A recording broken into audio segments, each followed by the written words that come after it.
Welcome everyone to Mail Fuzz TV. I am Peter, that is Tara, and we are going to talk about Star Trek Strange New Worlds Season 1 Episode 10. It is called Equality of Mercy. It is the season finale, and this episode sees a future version of Pike coming back in a Wrath of Khan movies era uniform, the red uniform with the white collar, to warn Pike because Pike is about to alter the future. This all stems from him meeting one of he's a young kid now, but obviously in 7 years he's going to be a 17, 18-year-old cadet, and this is one of the kids that I assumed it was one that he was going to save, but find out this is actually one of the two who actually still die, so this is not even one that he saves. So it's a further reason for him to want to change things. It's like, okay, it's not just me that dies in this, there's two cadets that also die.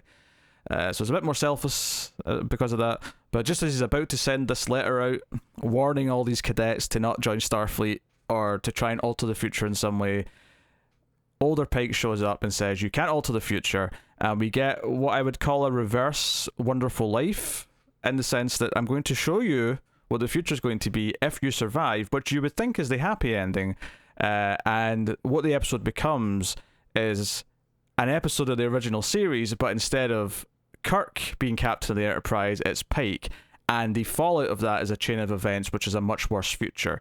The episode in question, of course, is Balance of Terror from the original series, which is the famous episode where they finally see what Romulans look like for the first time. So that happens again. We get to see Peck do the eyebrow raise after the long camera track in. Although I felt like he held it back a little bit, longer, because the camera tracks in, I was like, oh, he's going to do the eyebrow? He's going to do the eyebrow. And it just takes him an extra little second for it to go up. Nice both eyebrows went up, but I appreciate the effort. I worked on this when I was young. I could do it. Huh? To the point where I was like, did they CG that? Could he do that? Or did they just do it in post? It is a skill. It took a long time. But once you learn how to do it, you can't stop. Sometimes they do the CG single tier on actors now, so maybe they can do the CG people's eyebrow. Just get better actors. All actors should know how to do a single tier. Yeah, they should. I don't disagree. So yeah, obviously only a small part of the episode takes place in the present at the start of the episode. So what this really is, and it's not something that Trek hasn't done before in some way or another, but it's the idea of revisiting an episode of one of the prior series in an event of science fiction way. In this case, old Pike wants young Pike to experience this turning point in the future, which is why you have to go through the accident. You have to let it happen the way it's supposed to happen. And the context that we get, of course, from this, and he kind of gets it from the episode. He kind of guesses by the end that, oh no, this would have played out differently if Kirk was the one making the choices. But if you've seen the original series and you've seen Balance of Terror, you know that Kirk does make the right choices, and he was supposed to be there. He's supposed to be the one that encounters this Romulan ship, and that stops a war from ever happening. And because of that, over time, eventually Spock is going to form peace with them in Next Generation, and so on and so on. So this was a neat way of revisiting an original series episode, using that as a way to show that Pike is supposed to die because the original series has to happen, though, because it in a weird way it gets to do something that I usually hate in prequels, which is prop up and say the original thing this is a prequel to is important, because sometimes it's on the nose, but because this is science fiction, we get to do it with a bit of time travel with a Klingon time stone, specifically.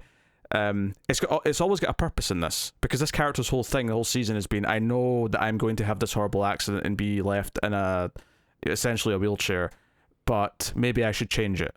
And this is the universe saying, no, you can't, and here is why. And the reason why you can't change it is because all these things that happen in the future, which if you're a hardcore Trek fan and you know all this stuff, you're like, this is all important to us. That's the original series shouldn't alter because you change something. So it gets to do that. That's not to say it doesn't indulge a little bit. There's obviously a lot of little references and little wink winks when he's in the 7 years in the future, after the I think Spock says it's 6 months after the accident would have happened. So but I assume you loved this. Yeah, I thought it was pretty great. There's some things about it I didn't love, which keeps it from being my favorite episode. But yeah, Balance of Terror is like top 5, probably top 3 for me of the original series. I'd have to think about it, but it's definitely top 5. We share the same favorite though, because we both think Doomsday device. Yeah, Doomsday Machine's number Machine. one. There you go. I probably would put, Trouble with Tribbles as number two. I'd have to think about the rest of them. But I know City on the Edge of Forever is fantastic also. Yeah. I think Balance of Terror in many ways is like in the top 5, but it's also one of the most important episodes because of all of the fact that it reveals what the Romulans look like, that they're connected to Vulcans, and then all of the story it's almost like a retroactive thing, like because of how much story the Romulans have been involved in Next Gen and so on. It's like, oh, in hindsight, that episode is now this super important thing because it's this sort of genesis of all of it. Yeah. So it makes sense to sort of treat it with some reverence, and for this episode to kind of play into that and go on it. Before we get into the meat of it, though, we had a whole debate at the end of last review about whether or not Scotty would show up in this episode. And I can't believe they found a way to do this where we're both 100% right, and it's really annoying. Because I said they've not cast him, and they haven't, and that's why they don't show his face, because that's to me confirms that they're planning on having him later, but they've not cast him yet, so they don't want to have a recast down the line. So you just hear a Scottish accent off in the distance and some whining. Someone doing a very good James Doohan impression, anyway. Yeah, not a Scottish impression, a Scotty impression. There's a distinct difference. But you also said it would be in the finale, and technically you were right as well. So yes, and we also get the reveal of the original series cast member who did come back for this,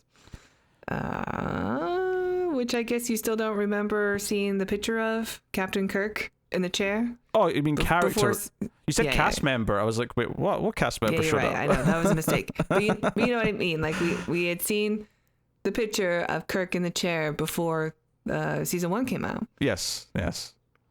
And you had forgotten, I suppose. And this is a part that I didn't like. I don't think I forgot it. I just don't think that's what. I just didn't realize that's what you meant when you were talking about it. Oh, there's no way. I gave you so many hints. No, because no, but I never took Kirk as being like coming on as a regular new. Whereas we were talking about characters who they would add and like be a part of the main cast.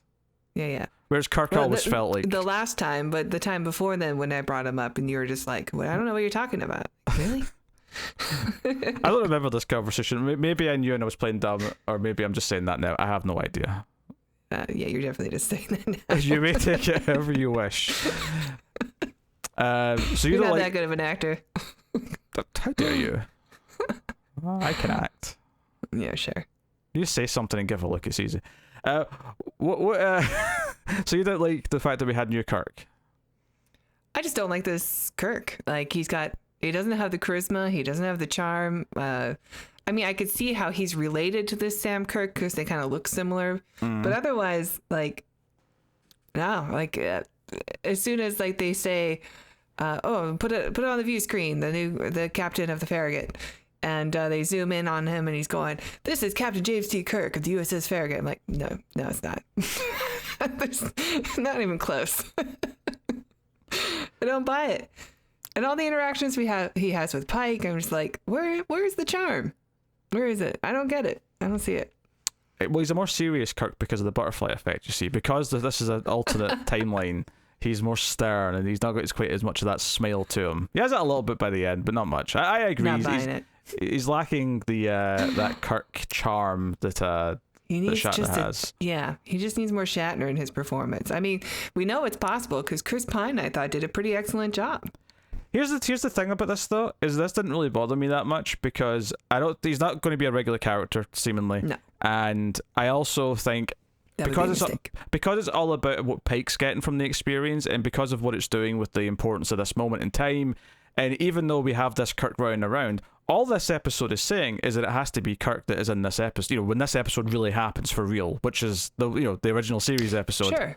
Pike is a good captain, but he ain't Captain Kirk. But it's propping up classic Kirk, even though we have this new, this other actor running around being Kirk. So it never, because of the purpose of the point of him being there, and for Pike's realization, it never really bothered me that much because I don't think we're going to see that much of this Kirk. I'm sure we'll probably get cameos here or there, whatever. But because they've got him now, so they're going to.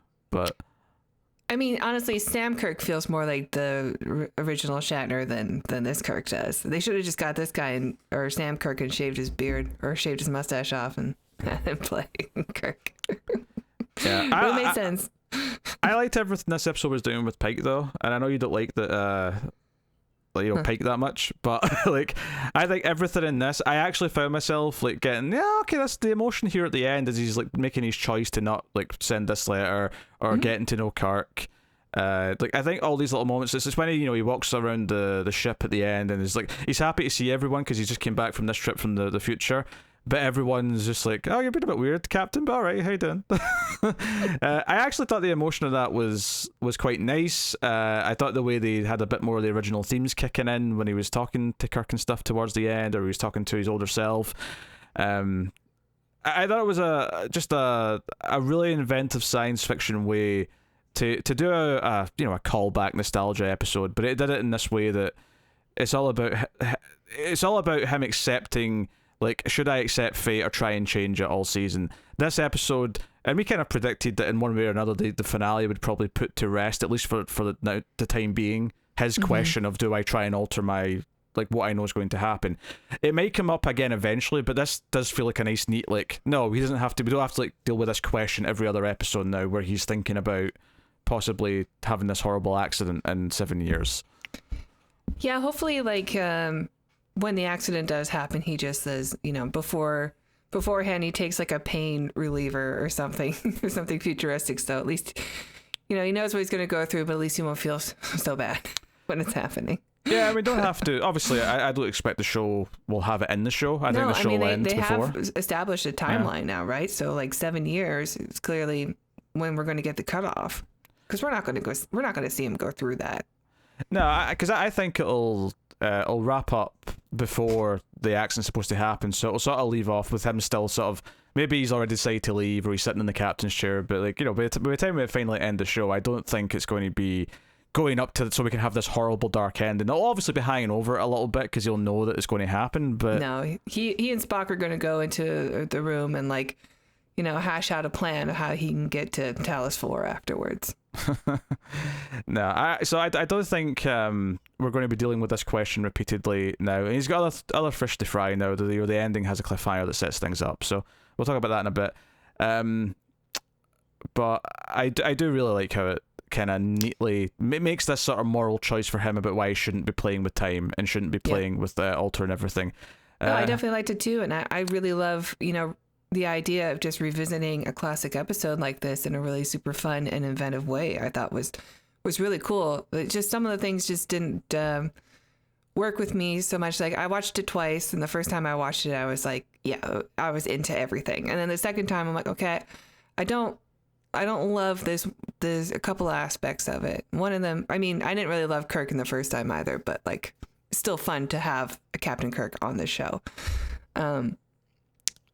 But the other thing was, there's like a classic line from the episode, like, in another universe, I could have called you friend, which is really, really well earned in the Balance of Terror. And in this one, it's kind of just added because wink, wink, no touch, Sure. Yeah, well, I said to indulge a little bit. The Scotty moment was one of them. I think the line here, I will defend it a little bit, at least in concept, right? I agree that it feels a bit forced in the scene itself, I mean, when he actually says it, because in the original episode, of course, they never get back to the rest of the Romulan fleet. The rest of the Romulan fleet never know exactly what goes down, presumably, but he self-destructs the ship rather than be captured because that's the Romulan way, pride, all that. But he says to Kirk before he goes, in another timeline we could have been friends if we weren't enemies. Here we have this big standoff with the Romulan fleet. They all know what's going to happen, and it leads to war. And instead of self-destructing as a sort of act of like, no, we're taking ourselves out rather than being captured, basically the rest of the Romulans destroy their ship in front of the Enterprise because they let themselves get caught and seen doing this attack on the starbase or whatever it was. So as a result, we're going to make an example of them. And it's right before they blow up that he says this to Pike. I would stick up for it a little touch because I think there's a little bit of poignancy you can argue is there, because the idea that this Romulan commander, who is the same as the character from the original show, although the actor they've got here looks a lot like the main alien from Galaxy Quest with a haircut. Totally. I was totally getting that. He's not as totally good an actor as I forget his name. Veronica Mars's dad. The Just Shoot Me guy. I don't know his name. Yeah, Just Shoot Me. Yeah, he's in that as well. So he And he's not a bad performance, but he just, because of the haircut, it was making me think of Galaxy Quest too much. But that's a happenstance thing rather than. I do love the updated uniforms too. I think they look cool. They're very classic looking with the color schemes, but they look more. Did you think awesome. The second in command Romulan, the sub commander, whatever they called him? Did you think he had a bit of that Marlon Brando, like he had food in his mouth when he was talking? He had the sort of. Yeah, he had some big cheeks. Yeah. It's a sort of look. Kind of a Edward Norton thing going on, yeah. A little bit. Yeah. Yeah. Older Marlon Brando, obviously. Godfather era Marlon Brando, not young Marlon Brando. But yeah, I guess a little bit. They looked a little derpy. It was fine. But yeah, so like the reason I like that okay, go ahead. I can't finish talking about the line yet. Is that I think there's a little bit of poignancy about this in that because he said that to Kirk as well. This idea, this Romulan, who is tired of war, who is starting to consider that maybe there's another way, that we shouldn't just be doing things the way we always have, and he's challenged in that by the sub-commander. So I think there's a little bit of weight to it in the sense that in both timelines, he's still the same person, and he was still kind of looking to possibly for things to be different, and that's why he's willing to say it both times. So I will stick up for it a touch, although I do agree in the moment it does feel a little bit forced that he says it the exact same way. I think if he'd said something that was like a similar sentiment, but not the exact same phrasing, I think it would have sat a little bit better with me. But yeah, the I too tire of war, I believe, is also from that episode, from the Balance of Terror. But the reason I think it works so well in the Balance of Terror is because we get both perspectives. Like after we see the Romulans, like the whole episode is the Romulans trying to figure out what this captain would do because that's what they would do. And the Kirk is like thinking about what the Romulans would do because that's what he would do. Like they both captains like really respect each other the whole time, and that's how they're able to keep up with each other. And I think that's why that line comes off at the end, like, you know, another universe I could have called you friend because we're the same. And in this episode, it feels like we just want to put the line in there. And sure, we can make it work because we both don't want war. We both want another solution. But I don't know. It doesn't have the same meaning. I think that's kind of the point, is that he recognizes that Pike also wants to avoid more war, and that's why he says it that way. Like I say, I think the idea, the sentiment behind it, which is to show that he's still the same guy and still wants to find a new method, I think works, but they probably should have not had the exact same, like, you know, say something with a similar thing that shows, oh, he's still the same Romulan as he was in that original show. It's just this time, instead of this secret sort of death that happens where it doesn't ignite a war, it's, you know, because technically in the original, because now we know this is the thing when you go back and watch Balance of Terror, and as someone said this to me on Twitter when I tweeted about the episode, that it's enhanced that episode in a weird way. Because if you go and watch that episode now, I don't know if he has a specific line in that original episode where he says, you know, hopefully my death will maybe change things in the future. But he says it in this one. In a weird way, in the original show, now if you watch that episode, his death does, we now know for a fact, his death in that moment where he self-destructs actually does help, like, stop a war. Even though we can never have known that in the original episode. So it's an interesting little extra layer to that episode now, because we've seen that what could have been had it not gone that way. Do you think it would have been funny if instead of the Just Shoot Me looking guy, they got James Frain, who played Sarek in Discovery? Since Mark Leonard played both characters in the original series. Oh, that would have been funny. Yeah, that's actually quite good. Yeah. Yeah, do you know what it was though? Because they did the whole thing where it's like, oh, we've got some footage of them, and I realised, oh, this is when they're going to see Romulans for the first time. And they're this boogeyman, and like there's some debating about, like, we just blame them for things, and they're not really responsible for all of it, but they're responsible for some of it, which is why they can't just discount it either. Yeah. But it's like you realise they're about to show the clip, and then like they see the pointy ears, and I'm like, oh god, they're going to do the camera. They're going to do it. They're going to do the moment. And sure enough, they do the exact moment where the camera goes down, and Peck gets to do the eyebrow raise. I was like, oh, okay. In fact, that's something we should talk about, is when Pike first comes to the future, which is the other neat thing about it, because I feel like all the other shows that have done this, they've done this by, you know, if they do time travel, it's going to the past, right? Because it's, you know, this is kind of interesting that because of when this show is set, this is actually going into the future. For something. But her still doesn't have a beehive, which is upsetting. No, but she's got her shirt. She's got the collar. She got the shirt, and she's got the jade hoop earrings. Yeah. So they dressed her to be more like that. But come on. There's no. Could have used a wig. So there's no Sulu, right, and there's no Bones on the ship and definitely no Bones because Mbenga's still there. But no Chekhov because he's not there till season 2. But that's okay. Yeah, he's not meant to be there till season 2 anyway. So I wasn't thinking about him. But that's okay because right. So the timeline's different. Kirk's not the captain of the Enterprise. It makes sense. Some other people wouldn't be there as a butterfly effect thing. Obviously, the T Scotty that he's actually there. I noticed. Obviously Pike notices some ranks have changed. Now whoever's a lieutenant, and now what's the other one? La'an's like a commander now because she's on under Kirk. Yeah, she's on Kirk's ship. There's a sort of like, where's Una? Where's number 1? Because Spock's number 1 now. So they get to that in a bit. One of my favorite little details that I thought was super effective in this episode is, as they were doing all this early on, as he was realizing how everyone is in the different role or how they've moved around now in the future, I stopped at one point and thought to myself, well, Nurse Chapel's still here, right? Because she's supposed to still be here, or maybe that's changed because the timeline's changed. I love that you don't see her until we see Spock's injury at the end, because Spock's been injured. He's basically got a very similar injury to what Pike got in a lot of ways in the original series, and he's missing a leg. And the first glimpse you get of her actually is you just see like the tip of her face and look out of focus in the foreground of a shot as Pike's looking down at Spock. And I'm like, wait, that's Chapel. We've not seen Chapel episode. And then you see a proper shot of her and it's her. That was such an effective device. And it's not so much that I love Chapel's one of my favorite characters in the show, so I would have been down for more of her throughout the episode. But this was so effective of selling the severity of this, because this is the person that we know undeniably cares the most about Spock. So for Pike to walk in, see him like this, and then look over and see Chapel just staring down, in horror at him, like, with this look of concern, it really sold that, oh shit, Spock's just like, even if he survives this, as she says, he's going to be different forever. He'll never be the same again. I thought there was a lot more emotional weight in this moment, because this is the first time we see her, is when she's looking down at Spock, because they've kept her away all episode.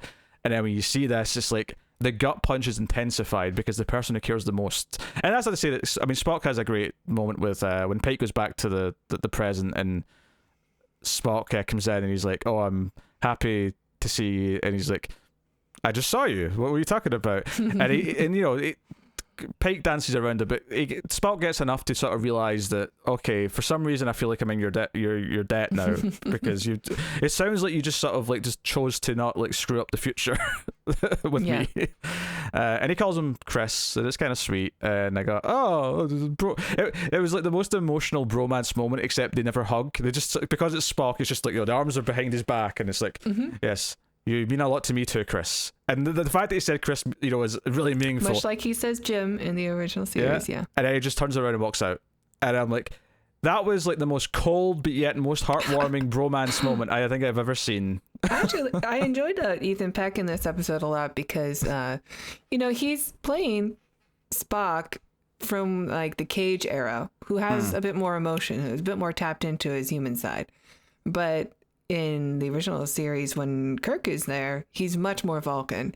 And in this episode, I thought he seemed much more Vulcan in a subtle kind of way. He seemed a bit more distant, more cold, like the logical Vulcan we know from. When Pike first walks out of the bridge and Spock's on the the captain's chair, he says, "Oh, what's the situation?" And Spock very coldly just goes, "Who I can fill you in, Captain," and just walks up, just gets up and walks away. And it almost to the point where it felt like he was in a trance, like he was.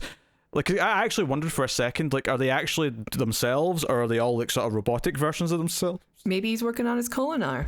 It was so cold. It was so cold in the moment, but I like the difference though, like, because Spock does change over time that we have seen, so I like that there was just a little bit of subtle acting there. I also like the idea that he got close to Pike, and then what happens to Pike is what makes him want to like revert back to being more Vulcan, and then obviously over time, like, Kirk and Bones kind of, claw out of him and like make him care again and stuff. And to the point where he's like, okay, fine, I have to go to Kolinar. This is the only way to cleanse this.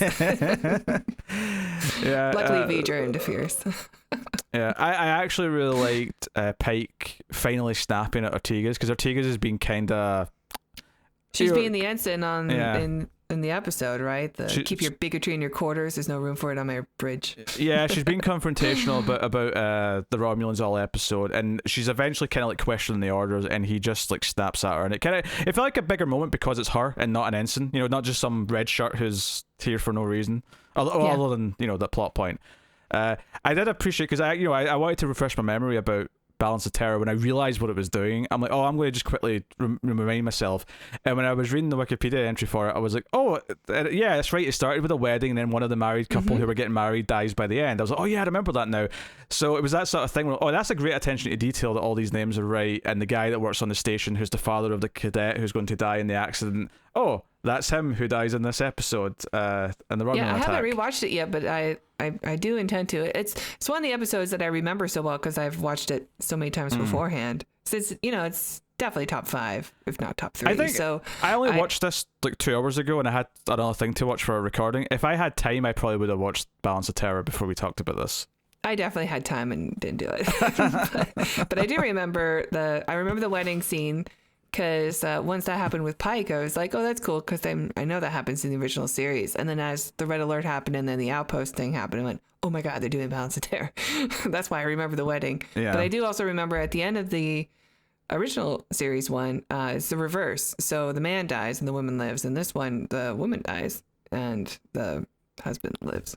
Well, it sucks for the husband that he's destined to die, but that's the way it's meant to go down. So...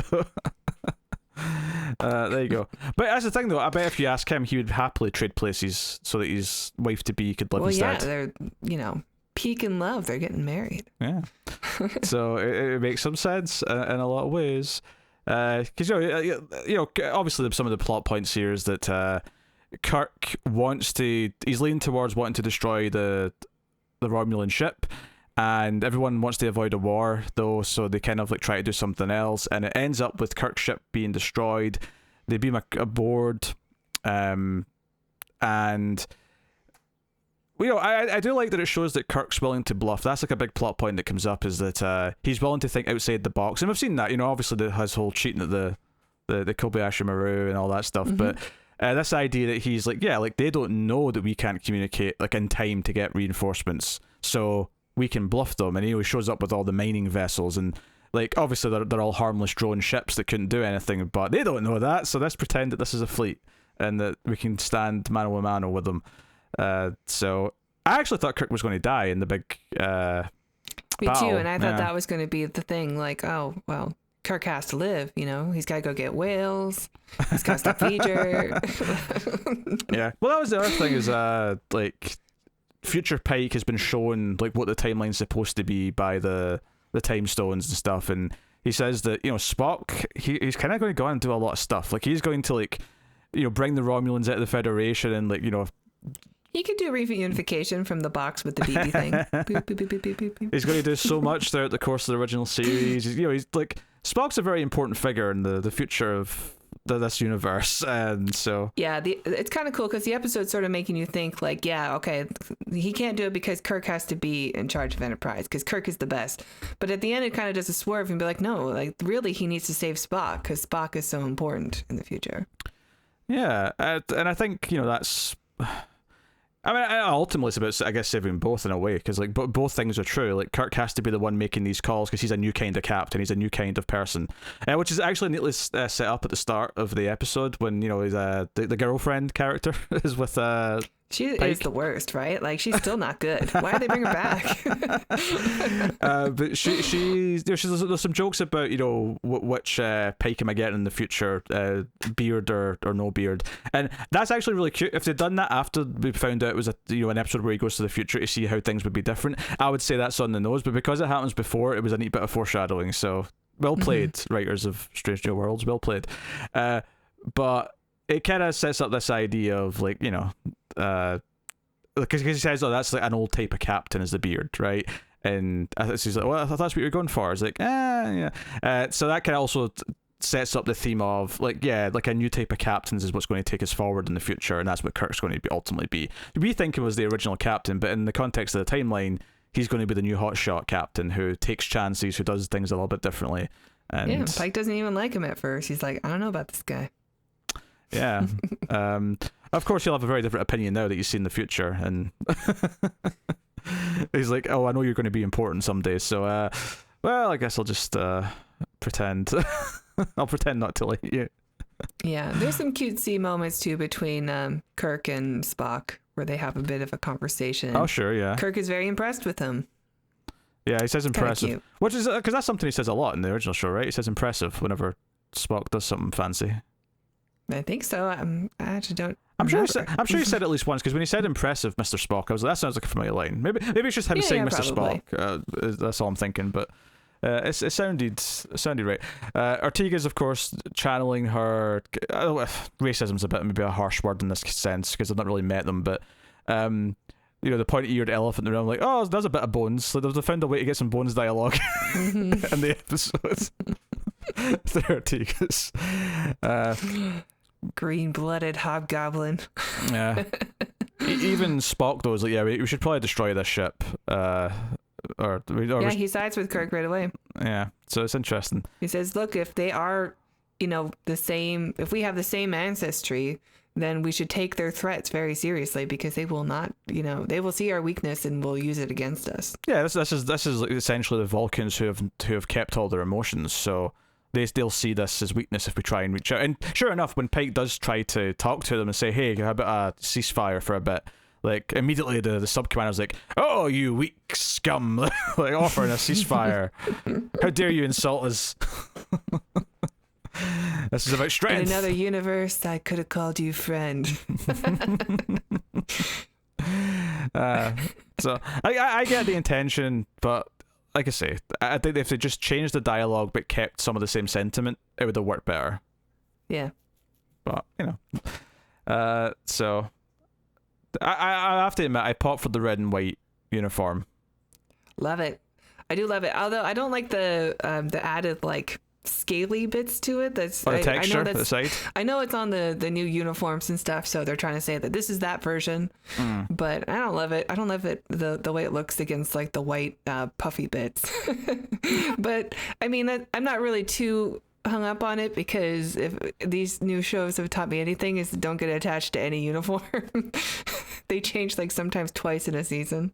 I think I think the main uniform will stay true in this one, because it's the classic. It's their interpretation of the classic one. And but even this one is different from the one we got in Discovery season 2 when they showed up. Yeah, but I think true, but I think there's a difference though between them doing it for like some guest appearances and then, oh no, we're now designing it for it to stick for a show. Like this is now the. I'm telling you, man, don't get attached. I'm attached, damn it, and I'll stay as attached as I want. I think the red and white uniform looks like a good version that fits like this show, if that makes sense. Like it goes well with the classic uniform they've got. Yeah, but Pike was like kind of relaxed, so he should have let everyone know. By opening up the flappy bit. Well, that's the whole point, though, right? This episode is that Kirk is willing to let the flap open and do something different. What a reach! Pike is uptight and keeps it buttoned up because he's all serious. Not future business. Pike. Not the one wearing the red. He needs to have the flap open. He's just hanging out with his past self. No, future Pike is dead serious. He's back to save the future. This is the most important mission he's ever done, is to go back and convince himself to not save himself. He knew what was going to happen. Yeah, so no, I did actually think there was a lot of nice emotion at the end when he like comes back to the present and sort of goes around and sees everyone. It does actually do something though, they tease in the future, which is that Una is locked up for being Illyrian, and that happens at the end. It's his girlfriend of all people who comes in and says, "I'm sorry, Chris, but I kind of need to arrest her." I'm sorry, Chris, but I gotta take him away. She's so bad. I don't know why they brought her back. If nothing else, I'm glad that someone else is taking your attention from Pike, so we're not shitting on Pike all, because Pike's great, and I will stick up for Pike. Pike is maybe like 10% more than fine in my mind still. Like he's still not there for me, but like he's a good character. He's just too good, I guess. But is that not perfect for him? Because the whole point of him is ultimately he's going to step aside for the proper like main character in the future. I do like that Kirk is better. I like that. I like that the show acknowledges that Kirk is better. Okay. That's fine. Yeah, that's fine. Yeah, but I like this tease for season 2 that we get here. It's just, Pike said that in the Illyrian episode that, hey, I will fight for you. I don't care. So now we have a whole season probably where he's going to do that. He literally almost does. Like, I don't know what the fallout was going to be if he actually snapped that officer's arm, but he was ready to fight there on the spot. I know. And the security officer's like, well, I guess I'm done. Like, yeah. You're a security officer. Una has to tell him to stand down because he's like getting ready to just like, no, I'm going to like keep you safe. I'll start fighting everyone who comes for you. Yeah, but I mean, in this alternate future that we see through the time crystal, I mean, Una is still locked up and she's on some penal colony. So I imagine that this Pike still tried and failed. So, and now he doesn't know how he did it and didn't do it right. So but hopefully... There's something I hope though, because she's still locked up in 7 years in the future, whereas because this is the right timeline, maybe in the right timeline he convinces them that she should be on Starfleet and she should be allowed to like be a participant in the world. Yeah? Mm-hmm. Like No, I'm excited for this plot. I think it's a good one. There's a lot of good stuff set up in like early in this season, and we're going to get some follow through. Nice tease for season 2. I mean, think about all the stuff they've set up for season 2 here. We've got Cybok, of all things. We still have the proper Gorn continuation to happen. You know, we got a great Gorn episode last time, but we've still got the full on like let's see adult Gorn and like fight with them kind of thing. Mm-hmm. And now we've got this stuff with Una and like sort of like convincing everyone morally that she should be allowed to be in Starfleet, at the very least not be locked up forever because she lied about it. Yeah. So you know, there's some good plot set up for next season. And obviously this was a neat way because obviously Anne went away for a bit last episode. This was actually kind of neat. We got to see her again because we're in an alternate timeline. And oh yeah, she is gone for this episode, isn't she? So that's kind of a setup for season 2 also. It's like, what's Lan doing? I expect she'll be back pretty quick, if not the first episode, honestly. But what I mean is, though, is because we're in an alternate future, we got to see her anyway. So, because not like the actress was gone, the actress was still around shooting episodes. And she's a hugger in the future. She is. She's a hugger, and it really throws a Pike off. He's like, whoa! Next Spock will be hugging me. What's happening? Cute. It's cute. Yeah. I like down to earth. Maybe that's the sad part, is maybe she'll never be a hugger in the like regular timeline. She's always going to be a bit bitter and cold. Maybe it's because she works with Kirk, and then she's like, you know what? I hug now. Yeah, I mean, obviously we're cracking jokes that this can't happen now. She can't be nice and happy in the future because this is the wrong timeline. But I think the point, the fact that Kirk is still, you know, performance aside, still supposed to be Kirk, and some of these other characters are still supposed to be themselves in the future, it's showing that no, this was still a glimpse for some characters that they can, because Uhura was still Uhura in this episode, like she's still you know, so you know, looking forward to, you know, hair aside obviously, but unforgivable. Yeah, butterfly effect, okay, that's all. Butterfly effect. No, it's okay, she doesn't have to put a wig on. Yeah, so I would say this was because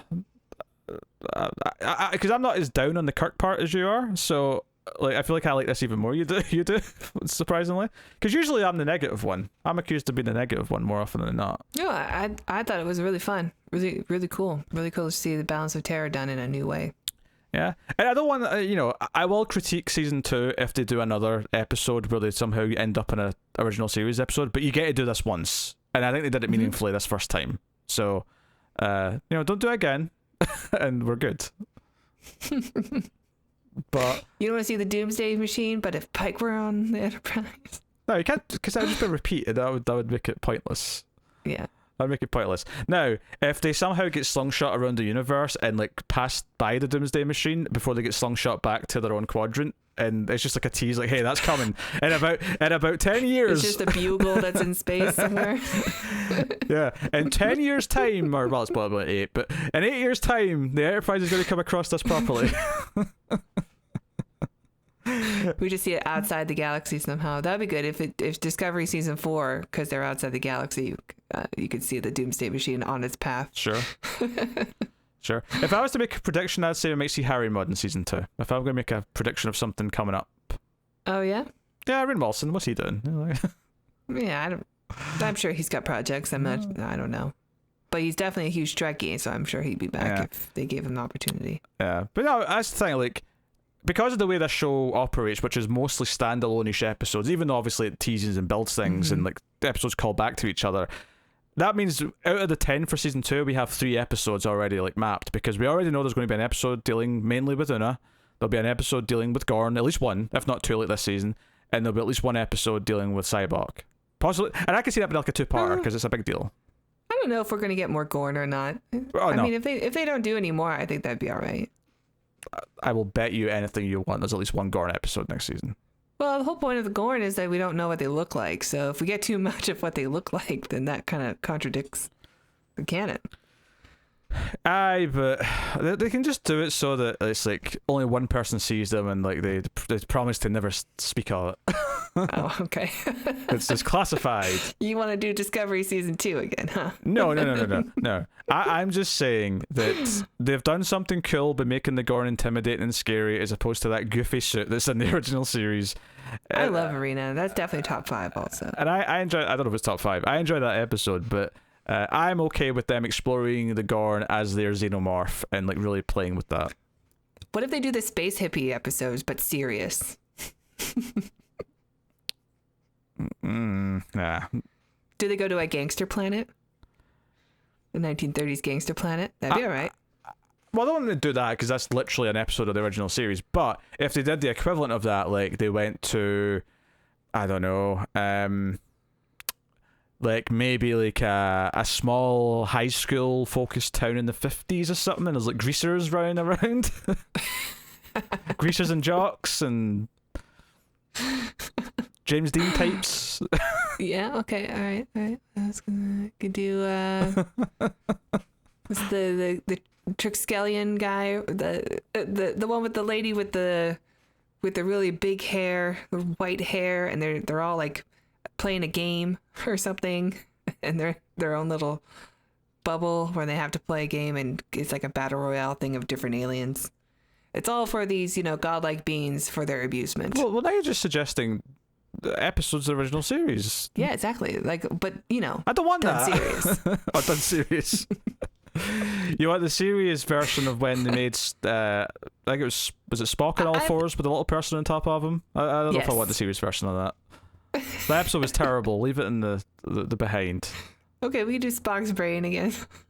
No, stop with these suggestions. Brain. What mean brain? Okay, that has just been silly. I can't get on board with this. It's just terrible. Okay, all right. I'll stick to my first answer. Space hippies, but done serious and dark. What? So it's like a crack den, and they're all dying of like too much space juice. Look, I'm not a writer. I'm gonna leave it up to them. Alright. There's a lot of potential for season 2 though, and I think season 1 struck a good balance, and even like the 2 episodes that I wasn't as into, one of them I still appreciated as a sort of like take on a style of episode that they used to do, which was the fantasy one, right? I wasn't really into that, but I appreciated its existence. So there was really only one episode all season that I thought it was just a bit weaker, which funny enough was the one that revealed Cyborg at the end. But it was just because some of the characters and the villain in the episode wasn't that good, so like it was just a bit weaker in execution overall. But overall though, yeah, strong first season. I'm really, really happy with this.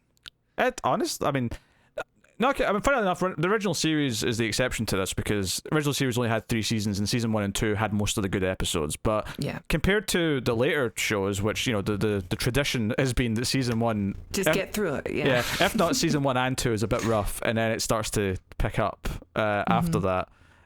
Hopefully Picard lives up to that, because Jesus Christ. Jesus Christ, those first 2 seasons are rough. Well, I don't know, but it sounds like it's going to be TNG season 8, and season 7 of TNG is a bit of a So they're going to. So if they round it out, they'll bookend it with 2 good seasons or 2 bad seasons in the beginning and in the end. So they're going to bastardize the entire next gen cast list, not just Picard. The only way it'll work is if you make Wesley Crusher the villain of season 8. That'd be great. They have to bring Tasha back. That's the only reason I'll be excited, is if Tasha's back in some capacity. La'an's kind of our Tasha in this series, except instead of rape gangs, it's the Gorn. Well, I dispute this because they should go to the rape gang planet. I don't want to see her get killed by a puddle because I like La'an more than Tasha, so... She'll be fine. She'll end up on the Farragut eventually.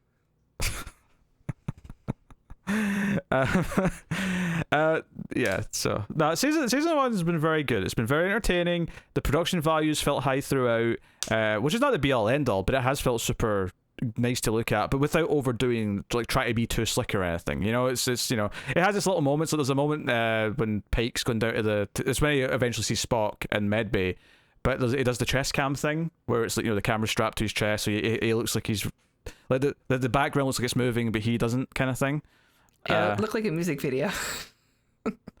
I mean, it does have that look to it when you do it, but it can work quite well. The whole point of it is that it's meant to make you feel like, you know, like the surroundings are a blur and he's kind of like, you know, in like shock of what's around him. Yeah. Like sometimes it's used to show that someone's kind of out of it, but sometimes it's used to show like your focus is kind of like ultra like tuned in because you're like, you know, all this chaos around you kind of thing. Makes you feel like the world's spinning without literally spinning, if that makes sense. But yeah, so they'll do little techniques, but it feels a lot more restrained, and I love it for that so much because, you know, I was so sick of it from the other shows. So thumbs up on that, and I like. Hopefully, season 2 comes early too. Well, they've already finished shooting it. They finished shooting it last week, so yeah, they're hitting the ground running. I still expect we'll get season 4 of Discovery at least before, or season 5. Sorry, not 4. Before we get season 2 of this, but who knows? Maybe one day we'll get that Section 31 show they've been saying is coming for like 3 years at this point. Yeah, or the Starfleet Academy, which I guess if they wanted to could have Tilly in it, right? Since she's... Do you know, I never thought of that, but you may be right. Maybe the reason why she took that job is that they're going to spin her out, so she's not going to be in Discovery anymore, and she's going to be on that show. I mean, I just assumed that spin-off was going to take around the same time as like the early seasons of Discovery, but maybe it does take place in the 3000s. I mean, I assumed it was just going to be like her coming back to the ship, but yeah, maybe it is going to be telefocused. But then again, yeah, I think I kind of assumed it was going to be taken around. Actually, to be honest, they can kind of pick any place at any time they want. Like, it can be during Next Gen, it can be during like when Picard's set. Maybe every season is a different one. Nah, they're going to want to keep the same characters. And what's his face? The groundskeeper is going to be there the whole time. They're going to cast a group of, you know, CW looking actors, and they're going to have they're going to keep them for 5 seasons. You know they are. Mm-hmm. That's how it works. The question is do they want cadets in pre-original series, you know, around the same time as this show? Do they want it during original series, during Next Gen, like Picard part of the timeline, which is post Next Gen and all the other 90s shows, or do they want to do it when Discovery is currently set? Like, they could pick any time. They could even pick way before or after either of those if they wanted to. They could do an Enterprise one. Oh sure, yeah, they could do like the first class of Starfleet Academy. Mm-hmm. That's a good question. Without spoiling too much, see when they get to Enterprise, does Starfleet Academy even exist? Like, are the people on the ship like just like astronauts and like other like before they've established what Starfleet should be teaching to make? Starfleet is an established thing. Okay. So yeah, I imagine much like, you know, going to the Navy Academy in Maryland or wherever it is, Annapolis. Or something like that. I mean, you would go to Starfleet Academy before you would take. So space travel is happening enough at that point that they've already got Starfleet Academy. I don't know if it's happening enough, but they do have. They're prepping for it. I don't know, yeah, because I think the idea of the Enterprise is that it's the first Warp 5 capable ship. Okay. So they're doing like close range space travel, but that's the first one that's going to go far out. Okay. Yeah. It's a good show. I like Enterprise a lot. It gets picked on, but give it a chance. I'm looking forward to Bakula. He's not the best part, but working the spatula. Nothing else rhymes with Bakula. I'm sorry. What are you talking about, Dracula? Well, Dracula wouldn't fit in this context. I mean, not the spatula does, but at least if he's like, vampires live in space, or you know, if there's no daylight or nighttime, unless they fly close to a sun. Yeah. Which, I mean, but like as soon as you leave the atmosphere, you have the opportunity, like the sun could be seen. Well, I guess you just have to stay in a ship and like make sure the shutters are down. Yeah, and have his soil from the homeland. Or it just always has to be on the side of the ship that's not facing the sun, and it'll be fine. Well, the Earth is going to get small. The sun's still pretty big. But we'll see. I don't know.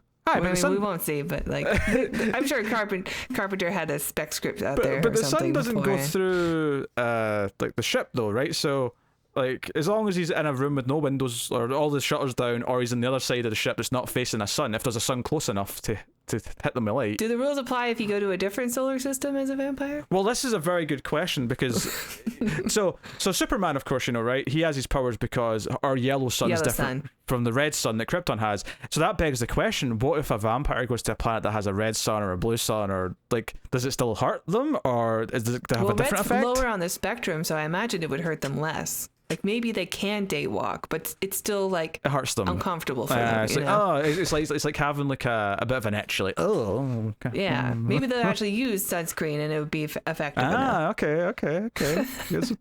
Some thoughts here. Blue sun, I don't think so, because that's high spectrum. I don't think that would. They probably wouldn't even be able to like live in the shade. Are you saying blue sun would just like annihilate all of us? Like, even we would like go into a planet with a blue sun and be like, no, we're dying. Yeah, it'd probably be too bright. Okay, it's interesting. Anyway, we can work on the script after. Yeah, vampires in space, but better than previous attempts. Oh, there've been some? Yeah. Well, I'm sure there's been some like dodgy B movies that have had vampires in space that aren't very good. You would know better than me. You have the Screams After Midnight show. Yeah. Maybe ask Tim. Our horror movie podcast. Check it out over at Male Fuzz Movies or on your local podcast feed. What a tangent that was. But yes, can Dracula, all because Bacula rhymes with Dracula. What I was getting at is that we see Pike doing a lot of cooking as he does in this episode, so I thought spatula kind of worked because he might be cooking on the Enterprise. But yeah, okay. No, there is a cook. There's a chef on the Enterprise and on the NX-01 Enterprise, and it is hilarious when we get to see who it actually is. Okay. He may like cooking though, and just do it for the fun of it. Yeah. Because Pike does. Bacula likes water polo in the show. It's weird. He likes high school water polo. Yeah, Riker likes to cook sometimes just for the fun of like some old-fashioned cooking. That was on Next Gen. He uses alien eggs. Gross. Yeah. No, well, Cisco is the cook. Cisco? Yeah, Cisco is a cook. His father like runs a restaurant and stuff. Oh, so I've not seen it. I've seen a few episodes of Deep Space Nine. The reviews aren't out yet because we were all a bit ahead. But he's not cooked yet, I don't think. Yeah, he's a cook. Comes from a cooking background. Okay, so you'll be cooking soon. All right, that's good. Mm-hmm. That's cool. He said that as if he's the only one. Like he said, he's the cook. Yeah, well, the other captains don't really do it. Pike cooks. Okay, yeah. Well, Pike does. Pike has cooked a lot, and I guess I haven't gotten there yet where I'm accepting him. Pike's cooking. But that used to be the Cisco thing. He was the cook. All right, we're done here. Good job, Star Trek. Looking forward to season 2. There's a joke here about how Spock's the one who does the people's eyebrow, but Pike's the one who's doing the cooking. And I can't quite find it, but because The Rock's catchphrase, one of his catchphrases is, "You can't see me." No, that's just The Rock says, "If you smell what The Rock's cooking," or "If you can smell what The Rock is cooking." That's his catchphrase. Okay, it sounds like a fart joke. It's not a fart joke. Okay. He doesn't like squeeze people between his butt cheeks and scream his catchphrase. No, but it's but anyway, like his entrance music starts with that, and he does the people's eyebrow where he raises the one eyebrow, like he kind of made that his thing for a long time. Yeah. So there was a joke in there somewhere, and there's like 3 wrestling fans in the audience who were like, "I appreciate the effort, but don't quit the reviewing because clearly I'm slightly better at that. Not much better, but slightly better at it." Can we end this? We could end this. Yeah, people like the banter on the Star Trek reviews. It's fine. So for the first time in a while, we're going to have not new Star Trek to talk about, which means that me and Tara will be back to doing regular classic Twilight Zone reviews. We've only done a couple in the last 4 months because we had Picard, Discovery, and this back to back to back. But yeah, so if you want to see more of us, we do weekly reviews of Babylon 5. We're on season 5. and we're talking about what that will get replaced with that when we're done with that, which could involve a bacula in a different form. And Don't tease me. Yeah, and we're doing classic Twilight Zone, and we're on season 4 of that, the classic 50s, 60s Twilight Zone show. So you can find the playlist for those, and we also do a movie podcast over Male Fuzz Movies, and also your podcast feeds if you want to find it on there, which is called the Atomic Cinema Experiment, which is a sci-fi movie podcast. And so that may be appeal to you if you like Star Trek. We do a lot of sci-fi stuff because that's what it is. So we just did we're working through the Predator franchise, not back to back, but we just did Predators, and we've done all the ones before that. We'll be doing the Predator before Prey comes out next month, so that's maybe of interest. We're about to do Crimes of the Future, which is David Cronenberg's new movie, so that should be interesting for discussion purposes. So if you like a weekly dose of or chemistry or physics or biology, that sounds gross, whatever you want to call it, you can get more of it on the Atomic Cinema Experiment. I mean, it is called the experiment, so chemistry does work. Actually, okay. Well, if you like the biology of us, don't go to our channel. We don't want you. Some weirdo mad scientist with these test tubes, trying to get samples. Yes, I'm going to clone. They will make great human centipedes. We're going to clone Peter and Tara into monstrosities. All right, thank you very much, everyone, for joining us. Hopefully, you've enjoyed us discussing this season for the last 10 weeks. So let us know what you thought of the finale and the season as a whole. And thank you. Support us on Patreon. Patreon.com/MailFuzzTV if you want to support us monthly, or hit the super thanks button below the video if you want to contribute and support all the content and keep it all coming. Or of course, just like, subscribe, ding the bell for notifications, get us on Twitter at @mail_fuzz, and share us around. All those things do help too. So thank you kindly once again. We always appreciate it. Keep watching Star Trek, keep watching science fiction and TV, and have you got any vanilla?